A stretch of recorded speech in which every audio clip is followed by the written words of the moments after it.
I've owned it. I've not owned it. I owned renewals, not upsells. I own upsells and cross sells, but not renewals. Like I've done every combination. So don't tell me that there's one way to do it, because I was wildly successful in all of those.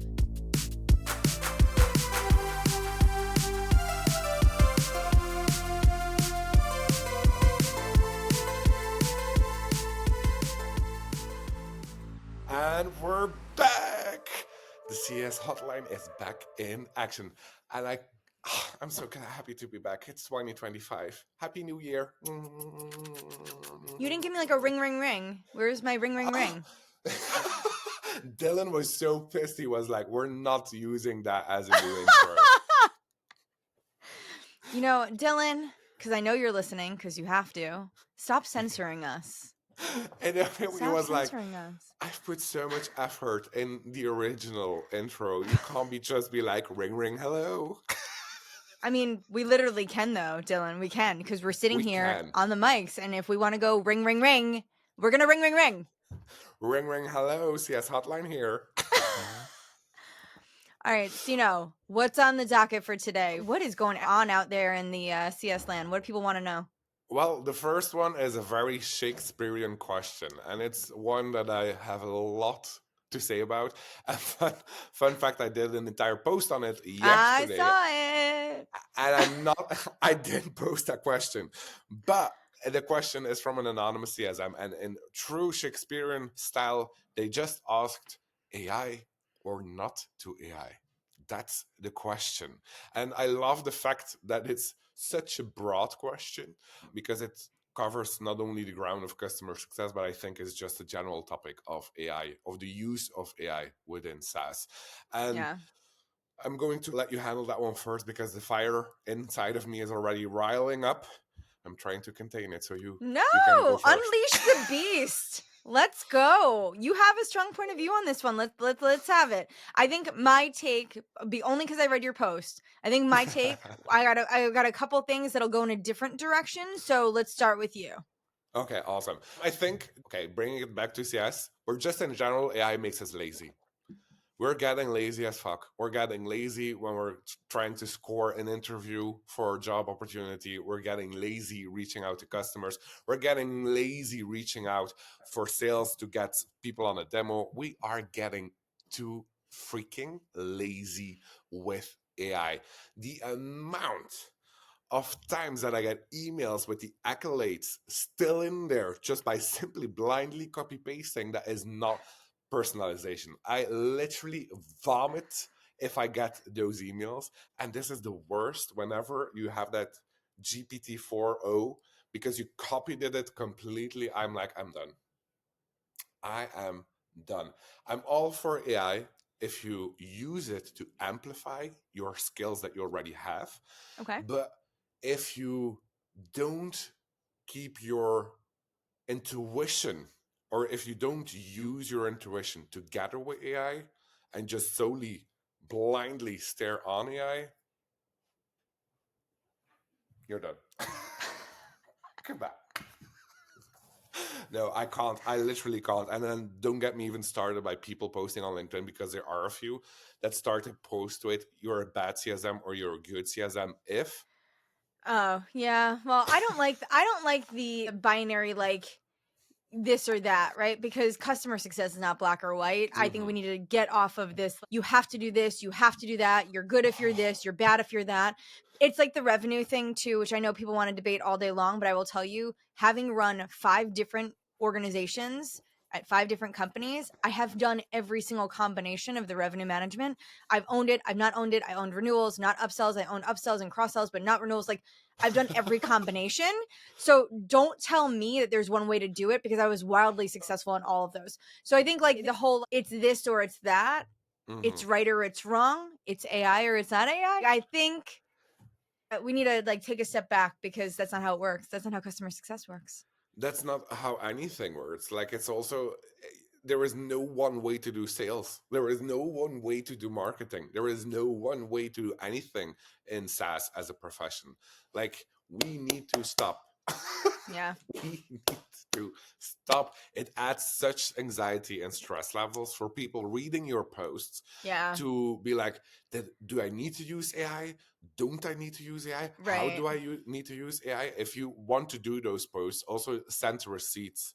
Like, I hate it when people say, oh, it amplifies my work or it decreases my workload by 80%. How? Right. Show me. Show me the receipts. Ugh, I can't be arsed. Okay. All right. Here's my challenge with the AI or not AI. So I am pro AI, but hear me Same. out. I am pro AI in efficiency. I am not pro AI in replacement, right? Hmm. Like, I don't think that AI can replace the work that a customer success professional can and should be doing. Hmm. But we also know in a lot of organizations, they're not doing proper customer success anyway. So I think something's better than nothing, maybe. Hmm. But my challenge is that people don't realize AI only works if you have good data. Okay. You cannot use AI on bad data and expect good outcomes.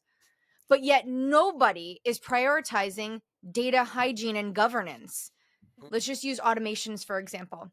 We're automating, we're doing predictive insights. If you're going to tell me that AI is going to tell me what to do, but it's sitting on old, outdated, inaccurate information, what you do as a result of that will be wrong. So instead of 100%. focusing on AI right now, why doesn't everyone take a step back to like 2010 and like focus on data? Like, get your data right and tight, and then figure out how can I weave AI in to drive efficiency. Because here's things. At the end of the day, there's a lot of administrative work that CSMs have to do. And that is where I Hmm. see AI coming in really strong. Do not Hmm. make me rewrite my notes. Do not make me like draft a follow-up. Don't make me close out tasks. If you see that I've done the thing, automatically close out the task. That is where I see AI Yes. really, really lending itself well. I do not see it replacing relationships. I do not see it designing success plans. Like, the output of it, I don't see Yes. it contextually driving customer success. I Hmm. really see its value in the administrative work. Don't make me do the busy 100%. things. Use people for what they're there for, right? We have the EQ. AI doesn't. So let it power the kind of back end administrative work, the tasks, the closing things out, creating things, telling you it's time to go look at this, hey, flagging you, alerting, things like that, the internal Hmm. stuff, all day long. AI for the 100%. external stuff, meh, that's where I kind of feel like, I don't know how I feel about that. No, Because to your same. point, the context isn't there. And that is the thing though. Like, how many times did you basically yell at your ChatGPT where you were like, no, I didn't mean it like this. More detailed, more detailed. No, you're wrong. It should be this. You're more detail, other best practices. The amount of time that you are spending learning ChatGPT on how you want it to have it done, you could have done it by yourself in that time, by far. Yeah, I mean, this goes back to people don't know how to use it, right? Because if your Mhm. prompt is weak, yes, you're going to have to ask it 30,000 follow-up questions. So this also goes back to like, let's educate people on how to use AI well. I will tell you, there are a billion free courses out there. Mhm. Harvard has them, Google has them. I've found some really killer stuff on YouTube. I do think that YouTube is the greatest university of all time. There's a lot of content out there that can help educate you on how to use these things. I feel like right now everyone is so hung up on just AI thematically, and Mhm. they're on this like, I got to do it, I have to use it, I have to figure it out, but they're not investing the time to really educate themselves on like what it is, how to use it, what is the Mhm. context, how should I apply it. Prompts is like the most basic thing about it, but like, learn how to do that and do it well. But again, it has to sit on good data. So I just think that the world right now is just so caught up. Is this the new cool thing? Is this a trend and I have to hop on it, right? It's like the Mhm. demure, we're cutesy. All of a sudden, everyone wants to be so demure and so cutesy. And we're saying all the things, we're doing all the things, but nobody knows what the hell they're doing. So can we pause? Can we Yes, learn? please. Can we just slow it down for a minute? That is a And then thing. we can go faster later. Because if you see those posts on LinkedIn, and again, there are some amazing content creators on there on LinkedIn, but if you see posts like AI is the next big thing, or you need to use AI this way, don't listen to it. Well, that's my take. Don't listen to it, because again, use AI on how you want to use it. Because I can imagine that it sometimes I have the same. I'm like reading a post here, bad CSM if you use AI not in this and this way, and I'm like, I'm not using it in that and that or the way that you prescribed, and it adds that additional level of stress. But I'm like, but my numbers are still slaying. Does that make me a bad CSM because I'm not doing what you're saying, but my numbers are slaying? It adds that additional level of stress. And it's not only with CS, I think also leadership. If I look to my leadership, it's like AI, AI, AI, AI. Take a step back. I know AI is here. It's here to stay, and we need to leverage to its full capacity. But we first need to understand how, why, and like you mentioned, go back to the basics. We can't use it efficiently if we don't have an idea on what we want to use it for. Take a step People back. haven't defined their use cases. But listen, here's Mhm. the other thing. I I blame the middle managers. I blame the senior managers. But hold on. But before we start actually putting full blame, I had a call with a customer last week. And we're kind of talking through like what are the top down priorities? I mean, like tell me about the business. What's the Mhm. direction for this year? We're talking about her board, and she has one of the larger VCs, and I will not name them by name, is their investor. And I said, okay, well, what is the mandate coming down from X? And she said, they are really pushing AI. And I said, what does that mean? To do what? To drive what? And when I tell you that there was this moment where it was like just crickets, right? Like we don't know. Yeah. But it's this top-down mandate. And I get it. You know what? The VCs, they want to drive more efficiency because it might keep costs down, it might get productivities up. I can understand the value there, but to your point, we haven't educated ourselves. The data is not good. There's so much that has to happen beforehand. It's like laying the foundation for a house. You don't just start buying curtains and hanging them on nothing. So Mm. build a foundation there and like take the time to figure out, okay, great, AI, cool. To do what? Why? Yes. How? We're not asking the right questions. We're just panicked and just trying to figure out, okay, do all of the tools that I have, what are they doing about AI? I cannot tell you as a Hmm. vendor in this space working for a CSP, every single customer is like, okay, well, what are you doing around AI? I'm like, what are you doing around your data? What are you doing around change management? What are you doing to get your team to use this effectively today as is? Then we worry Hmm. about AI. And nobody wants that conversation. Nobody wants me to True. challenge them and kind of push them that direction. I'm like, listen, we're going to innovate all day. We've got really cool stuff planned. But while we're doing that, why don't you get these other things in order? Like, get your house in order. I love that. And I really love the analogy of the curtain. I completely related to that because before we bought our house that we're living in right now, we saw these cute curtains that we were like, yeah, they would be able to fit into the new house. And then you buy them because they're on a discount or whatever, and You're then right. you move into the new place and you're like, nah, no, they're not like No, fitting they in don't here. look, they're not the right length, they're not the right Yeah. color, they're not blackout, and I need it dark when I sleep. For whatever reason, right? They don't meet your needs. And I Yeah. think that's the problem, right? Is that we are so we want to decorate because we want to do all the things. We want to make it pretty, we want to make it nice. But you have to slow down and figure out what is your strategy, how is it going to help, Mm. what are the KPIs, how are we even measuring the success of deploying AI? Nobody has figured that out either. This, So we could do all the this, things, how are we measuring it? Do we know if it's effective? Because 100%. I could use AI all day, but what is it doing to drive my business differently?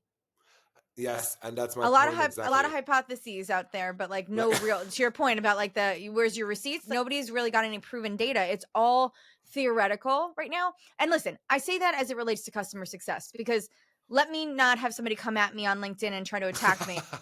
Let me be very clear. I have seen AI in the customer experience space, call centers. Yes. I have seen transformative, super cool AI use cases and other things. I am Mhm. speaking specifically around customer success in the traditional 100%. sense in B2B SaaS. So, yes, I have seen AI be super cool and transformative in other spaces. We have not 100%. figured out how to embrace it just yet. No, because I do think we are more at, like you mentioned, that at a Q perspective, we I love to think that we're not the only profession, but like one of the top professions within SaaS that gives true meaning on what it means about building a human long-term connection relationship with another human being.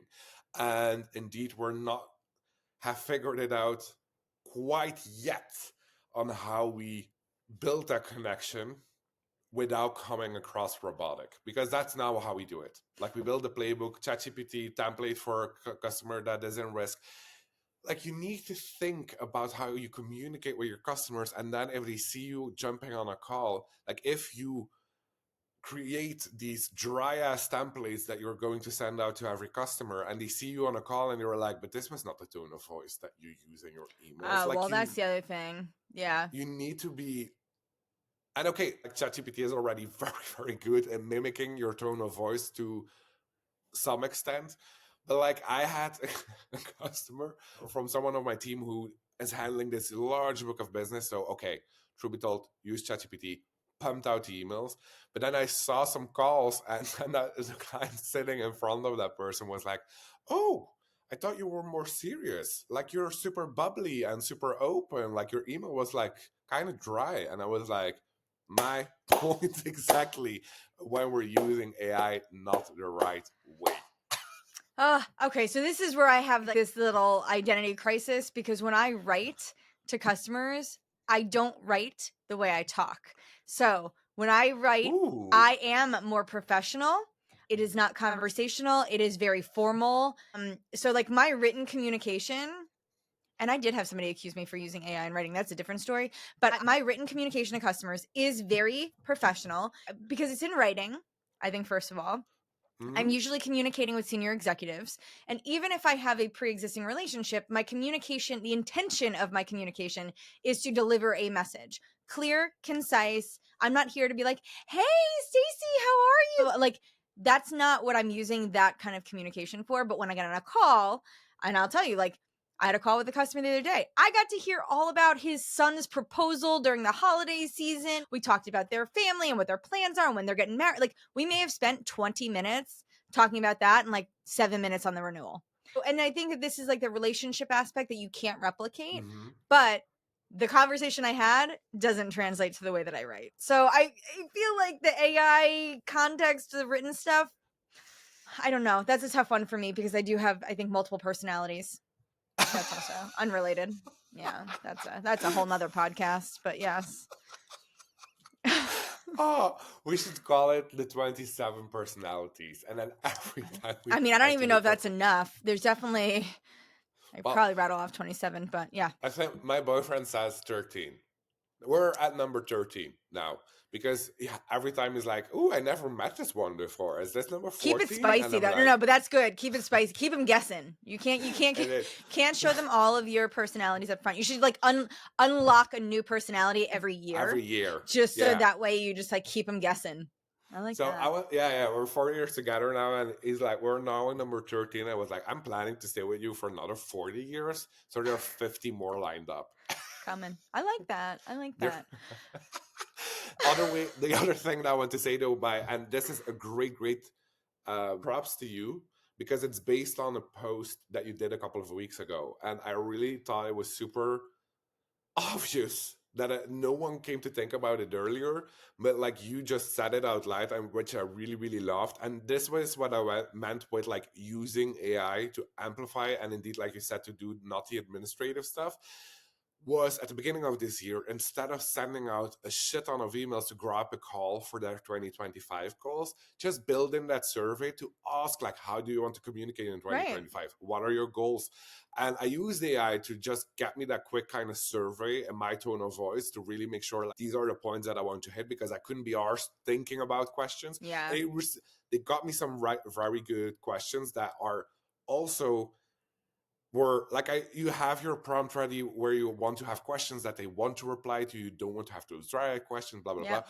And I sent that survey out to 516 of my champions, and I have a reply rate of 42. I checked this morning before this podcast, 42.6%. Wow. That's impressive. But that I want to thank you for as well, because you came up with maybe not the idea, but you were like, hey guys, you should be handling this at the beginning of the year instead of chasing people for calls because they don't have the time. And that's the thing though, like if you read these kinds of things on LinkedIn, like you post, but other people post as well, use AI on how you can take that idea or take that like proposition on how to handle something, use AI to amplify it and make it work for you. With the AI stuff, the best piece of advice I can give you here is slow down, be thoughtful, don't approach it generically, because AI should be used like, again, it's like an engine, you're feeding it. Give it the context it needs if you're going to use it. And so whether it's the prompt or just educating your AI engine around who you are, what the use cases are, what is the desired outcome, feed it so that way it gives you back what you need. And the last piece I'm just going to say here is set expectations in your organization, because I feel like it's unfair to put this pressure on folks to just go and do and use when there isn't any context around how or why or when or how it's being measured. Just give people the appropriate framework to help them embrace it appropriately. Yeah, and I think ask the why question. I really love that you brought that up as well. We use the why question when we're getting product feedback of our customers. Like, why do you want to do this? Why? Right. Keep asking it when it comes to AI. Like, why in hell should I use it for this? But I can use it for that. If anyone is pressuring you about AI, why is a question. Why do I want to do this? Why should I be doing this? Ask the questions yourself, and then you have the answer to the Shakespearean question: AI or not to AI? That is the question. So did we say AI or not to AI? AI. I will say AI, but use it wisely. Yeah. Okay. We're in the same boat there. All right. So hopefully that answered the question. Be thoughtful about your approach. Ask the questions. And if you're an IC, I will say this. As individual contributors, it's easy to be a yes person, because if something feels like it's coming down, just because your boss tells you to do something doesn't mean you shouldn't feel empowered to get the clarity that you need so that you can move forward effectively. So 100%. It's okay to politely challenge your management, your leader, to get the clarity that you need to be the best version of yourself in your role. Yeah, 100%. Thank you so much, guys, for listening, and ladies. Guys, ladies and gentlemen, people, for listening, just people. So for listening in to watch this episode, greetings from personality number 3 and 4 for me and Kristi. I'm more than happy to bring you more of these unhinged episodes of the Customer Success Hotline throughout 2025. We're super thankful that we can do this, that we have each other to make these. Wait, should we tell people that we're going to be in person together soon? Yes. Well, couple weeks. What's our countdown now? It's now 3 more weeks. 3 weeks. We'll have to take some photos together so we can get some new cover art too. Yes, please. I lost like 50 pounds or 60 pounds. Like, I was building out our podcast page on my site, and I was like, this doesn't even look like us anymore. We really need a redo. We've had such glow ups. I'm here for it for us. So we need to get some pretty pictures. Like I mentioned as well, like before I go to New York, one of my clients is a beauty medical spa, and they're giving me Botox and a facial for free, because just me coming from Belgium over to there, she will see me nice and tight, snatched. I love that for you. Snatched completely to the gods. Listen, you know I am pro anything that makes us feel like our best selves, whatever that is. 100%. So, I'm excited for you. And on that note, see you all on the next episode of the Customer Success Hotline. Bye.